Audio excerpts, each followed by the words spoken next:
Chapter 41. Zero's condition continued to improve. Stanley slowly peeled an onion.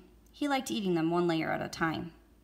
The water hole was now almost as large as the holes he had dug back at Camp Green Lake. It contained almost 2 feet of murky water. Stanley had dug it all himself. Zero had offered to help, but Stanley thought it better for Zero to save his strength. It was a lot harder to dig in water than it was in a dry lake.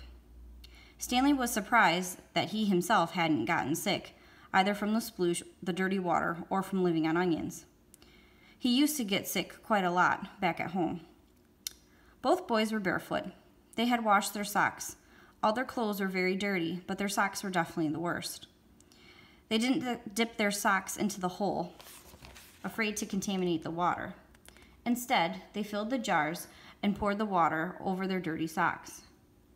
"I didn't get to go to the homeless shelter very often," said Zero. "Just if the weather was really bad.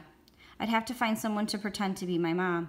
If I'd just gone by myself, they would have asked me a bunch of questions. If they found out I didn't have a mom, they would have made me a ward of the state." "What's a ward of the state?" Zero smiled. "I don't know, but I didn't like the sound of it." Stanley remembered Mr. Pendanski telling the warden that if Zero was a ward of the state, he wondered if Zero knew he'd become one. "I liked sleeping outside," said Zero. "I used to pretend I was a Cub Scout.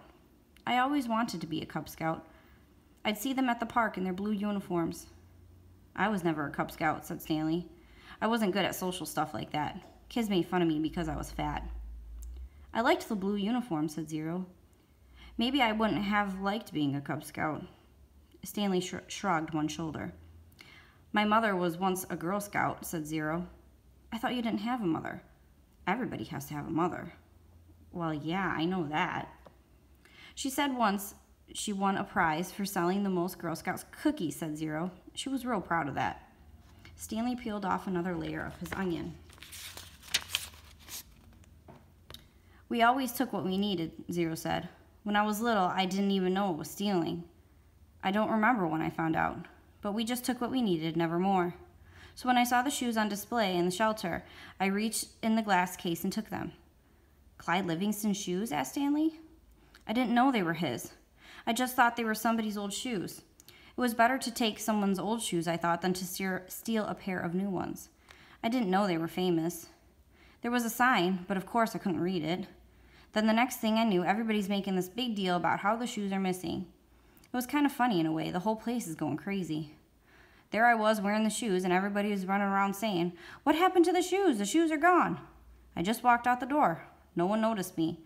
When I got outside, I ran around the corner and immediately took off the shoes. I put them on top of a parked car. I remember they smelled really bad." "Yeah, those were them," said Stanley. "Did they fit you?" "Pretty much." Stanley remembered being surprised at Clyde Livingston's small shoe size. Stanley's shoes were bigger. Clyde Livingston had small, quick feet. Stanley's feet were big and slow. "I should have just kept them," said Zero. "I'd already made it out of the shelter and everything. I ended up getting arrested the next day when I tried to walk out of a shoe store with a new pair of sneakers. If I had just kept those old smelly sneakers, then neither of us would be here right now."